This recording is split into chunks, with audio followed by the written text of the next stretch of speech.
Assalamu alaikum and good morning, everyone. My name is Dr. Markham, and the topic of our discussion is non-invasive bladder carcinoma. इधर आ जाओ The objective आगे of आ जाओ our discussion is to know about predicting recurrence and progression, intravesical therapy, and how can do surveillance. First of all, we will talk about predicting recurrence and progression. Can anybody define non-invasive bladder carcinoma? चलो ये तो बता दिया था किसी ने, एक और दफा तो बता दो भाई, उसकी ख्वाहिश है। ठीक है, मैं सवाल याद जल्दी करके को बता दो, कौन बताएगा? बता दो भाई।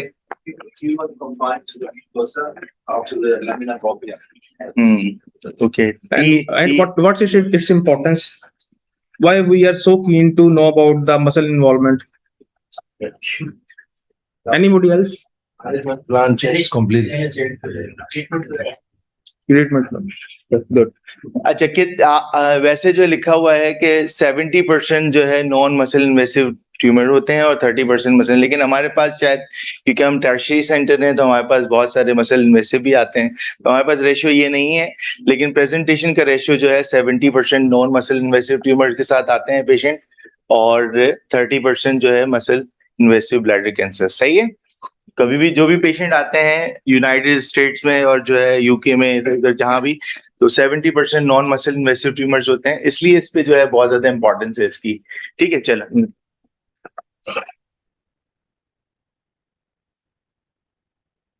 Before predicting disease recurrence and progression, we have to first we have to stratify disease into.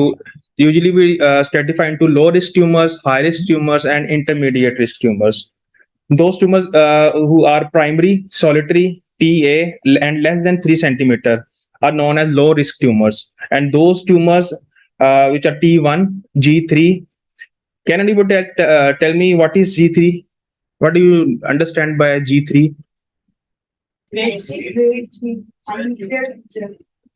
Yeah, it's a histological features. Poor differentiation. Yes, poor differentiation. G1 is good. To going towards the poor differentiation as we go upward. Carcinoma in situ, multiple recurrent and large, greater than 3 centimeter, and it is also a subgroup of high risk tumors, which include T1, G3, associated with the bladder carcinoma in situ, multiple or large T1 and recurrent T1 with carcinoma in situ in the prostatic urethra. तो ये जो है देखें, एक है low risk, दूसरा है intermediate risk, तीसरा है हाई रिस्क और चौथा है हाईएस्ट रिस्क या वेरी हाई रिस्क। तो वेरी हाई रिस्क में क्या क्या बता रहे हैं ये देखो, अगर सिंपल फॉर्मूला है TA हो और ग्रेड 1 हो तो दैट इज लो, T3 हो और T1 और G3 हो तो वो क्या हो गया, हाई रिस्क। इन दोनों के दरमियान आप जैसे अगर TA G2 क्या हुआ, TA जो है T1 G1 क्या हुआ, लो हो गया, इंटरमीडिएट। भाई देखो लो रिस्क है TA G1, लो रिस्क क्या है TA G1, हाई रिस्क है T1 G3। अब TA G2 क्या होगा, इंटरमीडिएट। इन दोनों के दरमियान जो भी आएगा ना G1 G2 के साथ तो वो होगा, तो T1 G1 क्या होगा, T1 G2 क्या होगा और T1 G3 क्या होगा, हाई। समझ आ गया सबको? भाई कोई बता दे मुझे, एक बता दे कोई। लो रिस्क क्या है, बोलो भाई, सब बोलोगे तो आएगा, वरना तो मेरी तरह रट्टे मार के सीखोगे। ठीक है, चलो जी। TAG1 is the lowest risk, low risk tumors. Then we go directly to high risk, that is T1, G3, and anything between them, that is TAG2, TAG3, or T1, G2, and T1, G1. They are all intermediate risk. And T1, G2 intermediate risk. G3 से कम जो भी है वो intermediate या low risk है। ठीक है, अगर TA G1 हो तो लो रिस्क और फिर उसके बाद फिर जो है जैसे हमने डिस्कस किया, तो अब तो समझ आ गया होगा ना लो रिस्क और हाई रिस्क को कैसे हम डिफरेंट। अब जो है अगर सपोज के जो है एक पेशेंट आपने ट्यूआरबीटी किया और उसका था T1G3 विद CIS, तो क्या हुआ ये? High. T1G3 with CIS, very high risk, Very high risk. Highest risk या वेरी हाई रिस्क। समझ आ रहा है कुछ कि नहीं आ रहा? अगर T1G3 भी हो और CIS भी हो तो ये लिखा हुआ है ना सब, देखो ये सारी चीजें लिखी हुई हैं कि हाईएस्ट रिस्क क्या होता है, T1G3 प्लस CIS। अगर या फिर बहुत सारे मल्टीपल T1G3 हो या बहुत बड़ा जो है T1G3 हो, ठीक है, ये हमारे पास कंफ्यूजन रहती है ना हमेशा ट्यूमर बोर्ड में कि ये क्या है, तो ये लिखा हुआ है सब कुछ, ठीक है। तो जो है वो यहाँ पे दिखा हुआ है कि देखें T1G3 high grade, T1G3 high grade with CIS in prostatic urethra. अगर CIS प्रोस्टेटिक यूरेथ्रा में मिल गया तो भी वो क्या हुआ, यही अगर दो या तीन फीचर आपस में मिल गए जो कि जो है आपके ये वाले जो हाई रिस्क में दो फीचर मिल गए, जैसे T1G3 के साथ कार्सिनोमा इन साइटो आ गया तो वो क्या हो गया, हाईएस्ट रिस्क। इसी तरह T1G3 के साथ नीचे मल्टीपल रिकरेंट लार्ज ट्यूमर आ गए तो वो very high risk, very high risk, very high risk. क्योंकि इसकी ट्रीटमेंट कंट्रोवर्शियल है कि आप डायरेक्ट रेडिकल सिस्टेक्टमी कर दें या BCG देते रहें, TURBT करते रहें, तो लेकिन जो है वो बहुत सारे सेंटर्स इसमें रेडिकल वेरी हाई रिस्क में जो है वो रेडिकल TURBT नहीं, सॉरी TURBT नहीं करते, रेडिकल सिस्टेक्टमी करते हैं, ठीक है। तो इसलिए बहुत इंपॉर्टेंट है कि जो है हाई रिस्क और वेरी हाई रिस्क में आप जो है डिफरेंशिएट करें, ठीक है। चलिए, तो मेरे ख्याल में ये तो स्लाइड सबको समझ आ गई, ये बहुत इजी स्लाइड है और जो है सबको समझ आ जानी चाहिए। आ गई ना भाई? हम बच्चों वाली बातें करेंगे, मुझे तो बड़ों वाली बातें आती ही नहीं है, हम तो बच्चों वाले काम करते हैं और बच्चों वाली बातें करते हैं, ठीक है। तो हम बच्चों वाली बातें करेंगे, ये हम हाई फाई रोबोट और पता नहीं क्या क्या होता है ये मुझे पता नहीं है, ठीक है। तो चलें आगे चलें। Now there are various risk table calculators through which we can calculate disease recurrence and progression score. European Organization for Research Tumor issued this table through which we can calculate a score of a specific patient. As you can see, it includes number of tumors, tumor diameter, prior recurrence rate, category, carcinoma, concurrent carcinoma in situ, and grade. As you can see, if number of tumor are 2 to 7, then we will give score to 3, and for recurrence, and for also 3 to progression. And as you can see here, if recurrence occur in less than 1 year, if less than one recurrence per year, then we will go we will give score 2, and 2 recurrence and 2 to progression. And if there is more than 1 recurrence per year, then we will give 4 score, 2 recurrence and 2 to progression. अच्छा ठीक है, Like this we can calculate. सही है। तो इसमें हम calculate करते हैं कि कितना रिस्क ऑफ प्रोग्रेशन है, और जितना हाई होगा ऑब्वियसली उतना ही रिस्क ऑफ प्रोग्रेशन होगा, उतना ही रिस्क ऑफ रिकरेंस होगा। तो इसमें पीछे जाओ, ये 7 चीजें आप याद कर लेना कि क्या क्या है। ये number of tumours, tumour diameter, prior recurrence rate, category T disease क्या होगी, जी डिजीज क्या होगी, और जो है वो कॉन्कमेंट CIS। तो ये चीजें आप याद कर लें। इसमें एज और जेंडर भी शामिल करते हैं, तो ये रिस्क फैक्टर्स हैं। जैसे जैसे जो है वो आपके ये बढ़ते जाएंगे ये सारी चीजें, लेकिन ये आपको पूरा याद करने की जरूरत नहीं है मेरे ख्याल में। आप सिर्फ इसके जो है फैक्टर्स याद कर लेंगे, कौन कौन से फैक्टर्स जो है हाई रिस्क में इन्वॉल्व होते हैं। इसमें एज और जेंडर भी शामिल करते हैं, तो फिर इसमें सारी चीजें आ जाएंगी, ठीक है। तो अगर जाहिर सी बात है, अगर ग्रेड 3 होगा तो वो ज्यादा रिस्क ऑफ प्रोग्रेशन होगा, रिस्क ऑफ रिकरेंस होगा। अगर T1 डिजीज होगा तो उसका ज्यादा होगा, TA का कम होगा। तो इस तरह जो आपको आना चाहिए चीज है ना। तो ये कौन कौन से एक कोई पढ़ दे मुझे, पढ़ो। पढ़ दे, फैक्टर के नाम पढ़ दो बस, सामने लिखे हुए हैं। Sir, number of tumors and tumor diameters हाँ, either less than 3 centimeter or more than 3 centimeter. Prior recurrence rate either primary or less than 1 year recurrence or more than 1 year. Category either TA or T1 or concomitant carcinoma in situ either is there or not, or grade either G1, G2 or G3. ठीक है, सही। चलो आगे चलो।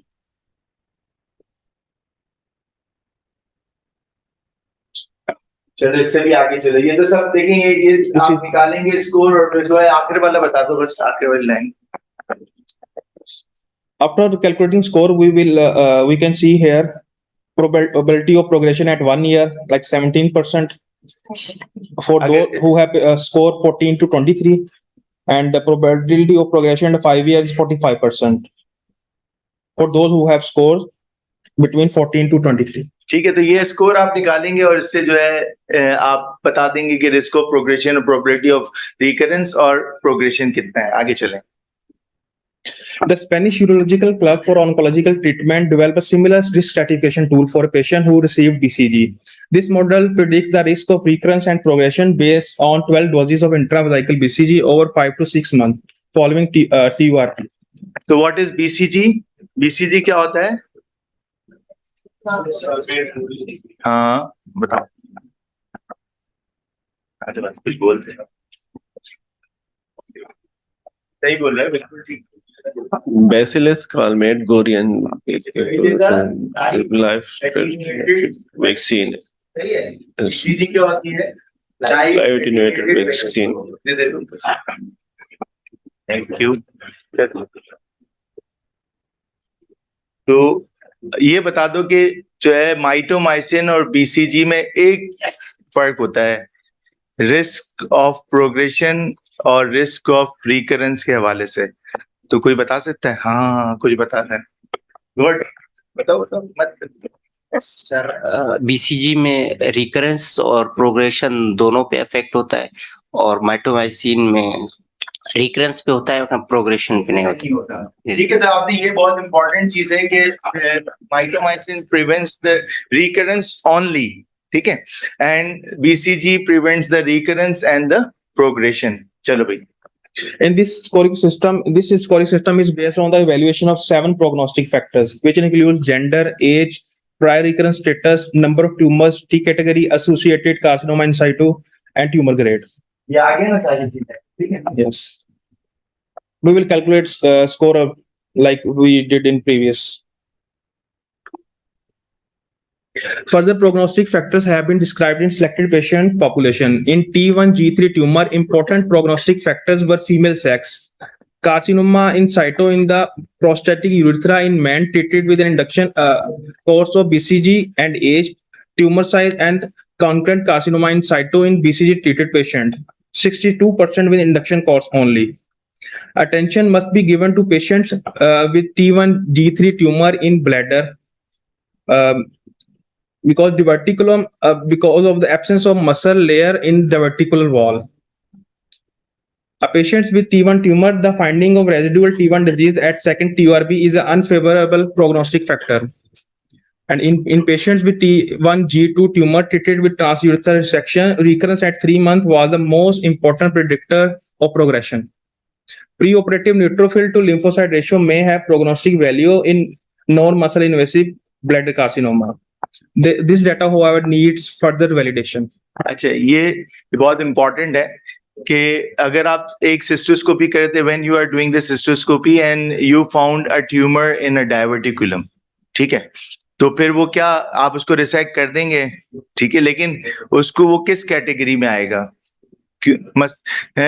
T1G3 T1 तो high risk होगा, क्योंकि muscle तो होता ही नहीं है, तो उसको आप high risk as high risk, हालांकि उसको वो लेस देन 3 सेंटीमीटर हो या फिर सिंगल हो, लेकिन फिर भी आप उसको T1G3 में लेंगे। तो डायवर्टिकुलर डिजीज के साथ अगर ब्लैडर ग्रोथ हो, अगर वो लेस देन 3 सेंटीमीटर की भी हो, सिंगल भी हो और CIS भी ना हो, तो उसको हम T1G3 लेते हैं, ठीक है। चले आगे। Now we will talk about intravesical therapy. Intravesical therapy permits high local concentration of therapeutic agent within the bladder, potentially destroying viable tumor cells that remains following transurethral resection of bladder tumor.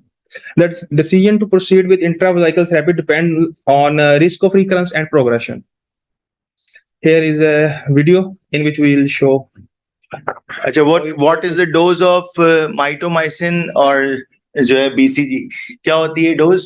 आगे आएगी? आएगी sir. चलो ठीक है, चलिए।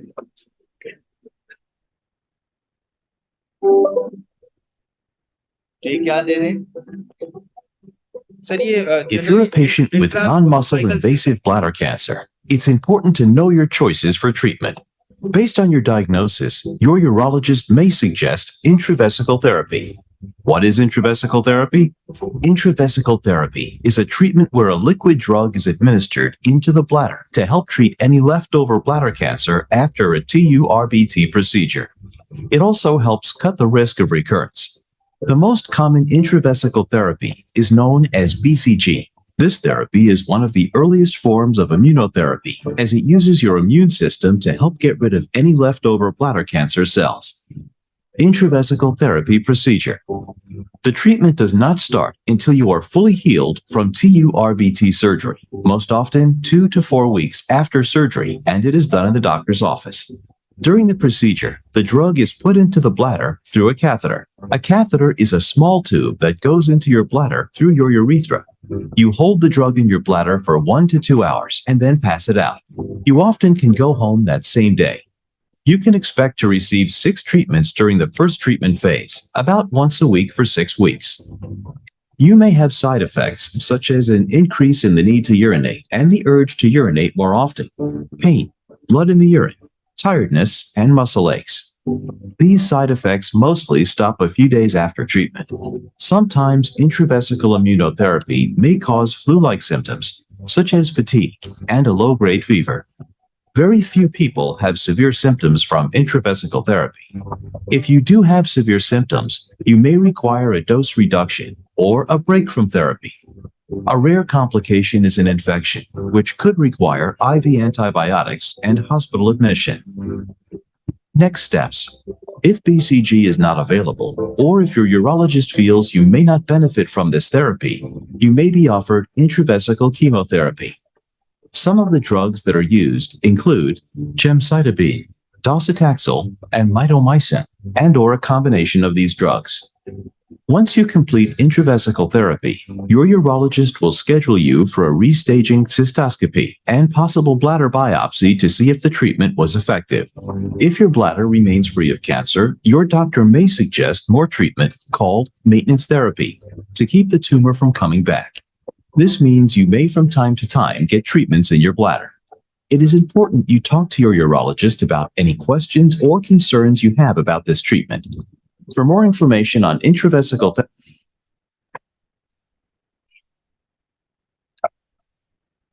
इसमें आपने क्या देखा कि इसमें ये देखा कि there is two modes of intravesical immunotherapy or BCG and mitomycin. One is the induction therapy and another one is maintenance therapy. तो आप इंडक्शन पहले देंगे और फिर उसके बाद मेंटेनेंस रखेंगे. चले आगे पढ़ेंगे हम किस में इंडक्शन देंगे, किस में मेंटेनेंस देंगे. चले. Intravesical chemotherapy is delivered in 3 different fashions to achieve individual goals. Either we will give adjuvant at the time of transurethral resection, or after complete transurethral resection, or after incomplete transurethral resection.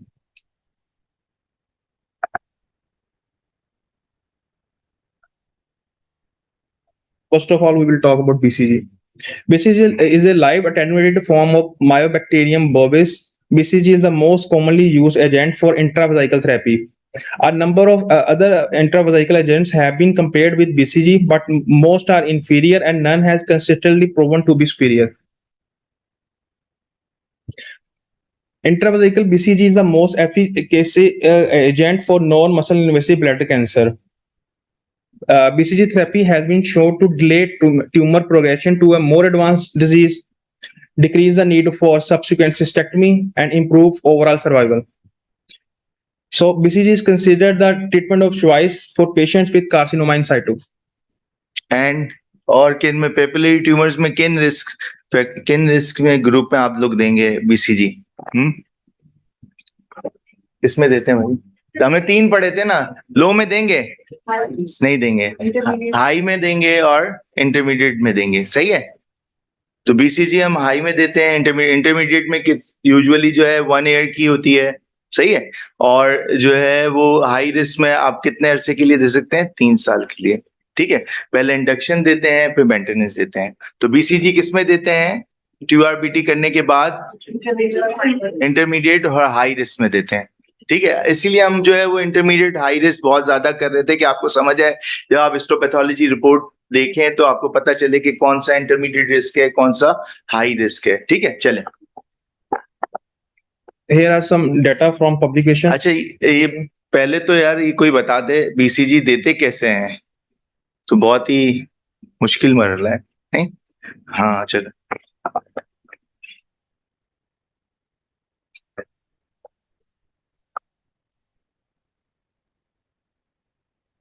Sir BCG हमारे पास prepaid form में आती है pharmacy से, वो जो tips range में कितनी देनी होती है? 80 मिलीग्राम शायद,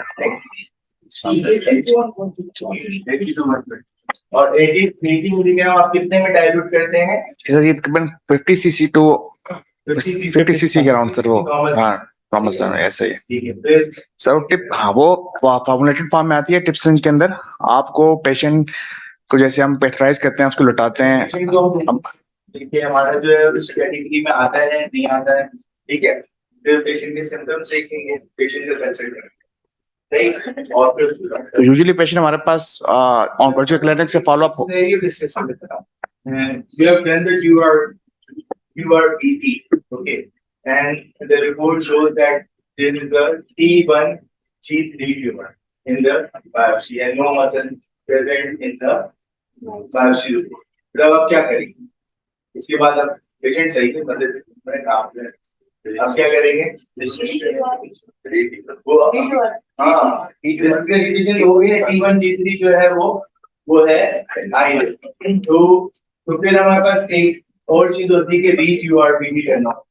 री-TURBT क्योंकि कभी-कभी जो है अंडर स्टेज हो जाता है डिजीज फर्स्ट सेक्शन के बाद। तो अगर ट्यूमर जो है वो T1 हो, G3 हो, ठीक है, मसल नया आया हो, ठीक है, तो then we have to go for री-TURBT, सही है? तो री-TURBT कब करते हैं? एक मसल ना हो, ठीक है, दूसरे T1 हो और तीसरा T3 हो, ठीक है?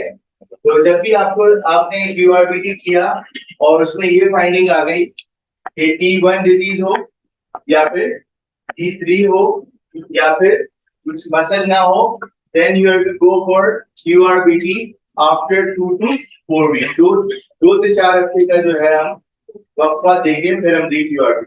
अच्छा, you are doing the री-TURBT and you don't find any tumor in the bladder, क्या करेंगे भाई? आपने री-TURBT करने गए और कोई मसल ही नहीं, कहीं कोई ट्यूमर ही नहीं है, एक एक्सेप्टेड एरिया नजर आ रहा है। फिर क्या लेनी होती है? देते हैं, हर हाल में लेनी है, ठीक है? और उसमें इस तरह की बायोप्सी लेनी है कि उसमें मसल आ जाए, सही है? तो आपने एक ट्यूमर था जो आपने TURBT किया और उसमें T1 G3 आ गया, फिर आपने जो है वो कर दिया, बायोप्सी कर दी, री-TURBT कर दिया, उसमें भी T1 G3 आ गया, मसल आ गया है अब, और मसल जो है that is not involve with the tumour. आप क्या करेंगे? आप बीसीजी देंगे ना भाई? हाई रिस्क है ना, हाई रिस्क है तो उसमें हम बीसीजी देंगे, नहीं देंगे? चलो बीसीजी आप दोगे। जी सर, अब हमारे पास पेशेंट आ चुका है जो सर इसमें टारगेटेड बायोप्सी करेंगे या रैंडम बायोप्सी करेंगे? देखिए वैसे बेसिकली तो जो है वो आपको, अगर आपको नहीं मिल रहा और आपको सस्पिशन नहीं है CIS का, देखो CIS हम मिस कर सकते हैं। आपके पास अगर ब्लू लाइट सिस्टोस्कोपी है तो बेसिकली आप वो कर लें, और उससे जो है अगर आपको ये सस्पिशियस एरिया नजर आता है तो वो आप करें, या फिर अगर आप पाकिस्तान में है तो रेंडम बायोप्सी करते हैं, ठीक है। लेकिन अगर आपको सस्पिशन ऑफ सीआईएस है तो, वरना तो जरूरी नहीं है। लेकिन अगर सस्पिशन आप पाकिस्तान इसमें जो है जो वाइट लाइट्स भी करते हैं उसमें हम सीआईएस डेफिनेटली मिस करते हैं, डेफिनेटली मिस करते हैं। कि हमें थोड़ी अंदाजा होता है, आपको बिल्कुल नॉर्मल लुकिंग गुदा में भी सीआईएस हो सकता है। इसलिए जो है आपको, इसलिए तो ब्लू लाइट सिस्टोस्कोपी और ये बहुत सारी चीजें आ रही हैं हमारे, ये हम मिस करते हैं सीआईएस में, पता नहीं होता कि हाईएस्ट रिस्क है हमारी। और तो आप जब देखिए, अगर आप आज की मर्सिडीज लें और 1970 की मर्सिडीज लें तो उसमें तो जमीन आसमान में फर्क होगा, कोई भी वेरिएंट नहीं होती। ठीक है, तो आपने फिर आपने इसको बीसीटी देना है, इंडक्शन थेरेपी देनी है। बीसीटी कैसे देनी है? जी सर। आ गया, सही है। पेशेंट यूरिन कल्चर आपने देख लिया, लो यूरिन सिम्टम नहीं है, चुरिया नहीं है, कुछ भी नहीं है। जी सर, हम पेशेंट को कॉम्प्रोमाइज भी नहीं है पेशेंट। जी सर, हम पेशेंट को स्पाइन पोजीशन में लेटाएंगे, हम क्लीन और ड्रैप करेंगे उसको। हम जो प्रीपेड फॉर्म में बीसीजी आई थी फार्मेसी से, उसमें एक नेल्टन कैथेटर अटैच करेंगे। और जैसे हम कैथेटर इंसर्ट करते हैं आफ्टर पुटिंग द जेल, नैरेटिन से दे देंगे। जी सर, नेल्टन से देंगे। हम तो अपने पास नेल्टन से देते हैं सर। अच्छा, कहाँ देते हो भाई? क्या क्या करते हैं मुझे बताओ। ब्लैडर खाली करते हैं। हाँ, ब्लैडर खाली करते ब्लैडर खाली हैं। नहीं है, माइटोमाइसिन देते हैं, बीसीजी सर, दोनों ऐसे ही देते हैं। ठीक है। फिर सर ब्लैडर एम्प्टी करके हम नेल्टन कैथेटर अटैच करते हैं और पेशेंट में के ब्लैडर में इंसर्ट कर देते हैं, इंस्टॉल कर देते हैं बीसीजी। कैसे करते हो? कंप्लीट 50 सीसी सर ब्लड में डाल देते हैं और फिर जो उसको नेल्टन रिमूव करके आगे वो क्लैम्प कर देते हैं उसका।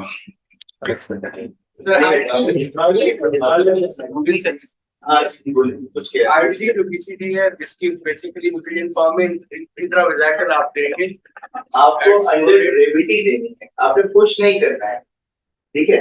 पुश करने से जो है नुकसान ये है कि जो है इसमें बीसीजी सेप्सिस होता है। तो आप जब पुश करते हैं तो ये जो है बीसीजी अगर खुदा ना खासा ब्लड स्ट्रीम में चली गई, मेचूरिया हो गया पेशेंट को, ब्लड स्ट्रीम में चली गई तो बीसीजी सेप्सिस हो सकता है। उसके लिए फिर आपको जो है वो एटीपी देनी पड़ती है, एडमिट करना पड़ता है पेशेंट को, प्रॉब्लम कर सकता है। तो इसलिए आइडियली, मुझे नहीं पता कि हो सकता है दे सकते हो, लेकिन आइडियली जो बुक में लिखा हुआ है वो लिखा हुआ है कि एंटी ग्रेविटी देनी है, ठीक है। यानी आपने ड्रिप अटैच करनी है, पॉलीकैथेटर डालना है, पॉलीकैथेटर डाल के और फिर उसके बाद उसको रिटेन करना है, वो ब्लैडर खाली करना है। और फिर उसके बाद फिर जो है आपने उसको जिस तरह इरिगेशन चलाते हैं उसी तरह आप, ठीक है। फिर क्या करना है? दे दीजिए तो किसी तो एंटी ग्रेविटी अंडर ग्रेविटी देनी है, आपको पुश नहीं करना, ठीक है। फिर कुछ बताओगे ना भाई मरीज को।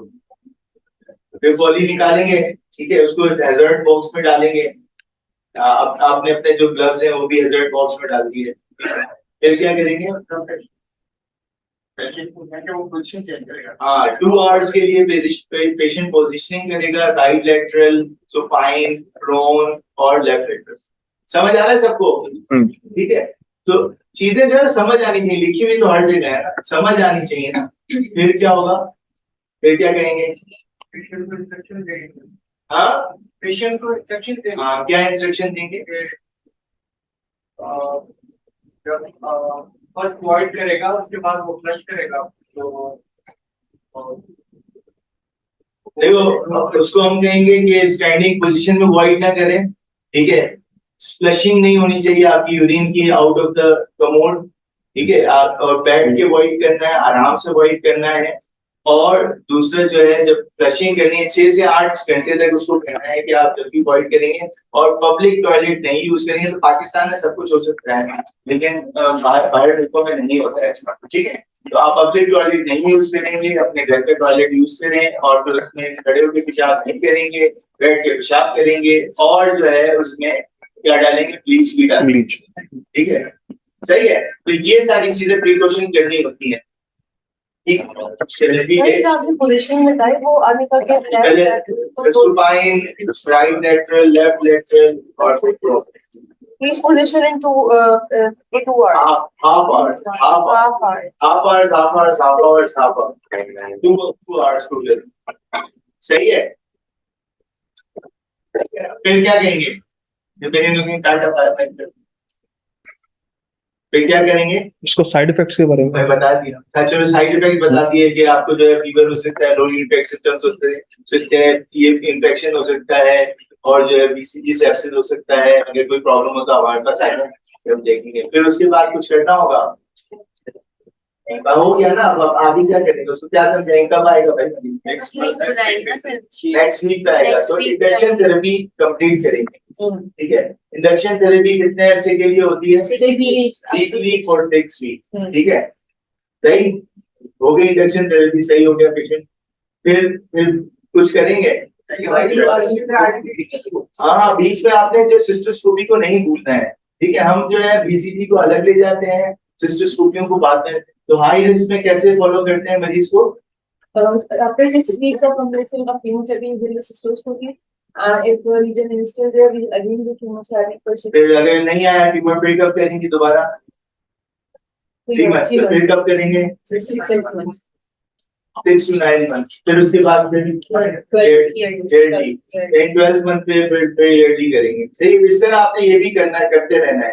और अगर सपोज कोई ट्यूमर आ जाता है तो उसकी बायोप्सी भी लेनी है, उसकी जो हिस्टोपैथोलॉजी देखनी है, फिर देखना है कि बीसीजी के दौरान प्रोग्रेशन हो रहा है नहीं हो रहा। अच्छा, आपने induction therapy the weekly for 6 weeks. फिर उसके बाद कोई मेंटेनेंस थेरेपी आती है इंटरमीडिएट और हाई रिस्क ग्रुप के लिए, सही है। तो मेंटेनेंस थेरेपी जो है कब कब देंगे? Maintenance therapy 3 doses at 3 months, then 6 months, then 12 months, then 18 months, then 24 months, and then 30th month, ठीक है। 36, 30th और 36, ठीक है। तो इस तरह जो है टोटल, समझ आ रहा है किसी को?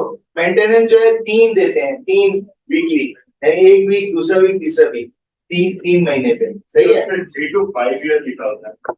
वैसे 3 यूजुअली 3 तक देते हैं, 3 years तक। हाई रिस्क के लिए 3 है, वो रेंज तो हो सकती है। जाहिर सी बात है, आपने मॉडिफाई, कोई भी आपकी चीजें मॉडिफाई होती हैं हर पेपर में, लेकिन यूजुअली जो है 3 years तक। आप अपना जो है ना एक माइंड सेटअप करो ना कि कहाँ, पहले तो बेसिक करेंगे ना, फिर उसके बाद फिर हम करेंगे कि यार ये हो गया, वो हो गया, ये फलाना हो गया, ठीक है। तो ठीक है, समझ आया? इंडक्शन एंड मेंटेनेंस थेरेपी, ठीक है। 9 बजे चले, फिर 9 बजे तुम, ठीक है। फिर हम बाद में डिस्कस कर लेंगे ये सारी चीजें। Doctor Tanzeel ji sir, was very nice class, बहुत मजा आया। वो जो आप एग्जाम के टाइम पे हमें प्रिपेयर कराते थे ना, एक एक पॉइंट, वैसे ही उन दिनों की याद आ गई। ठीक है भाई, ओके।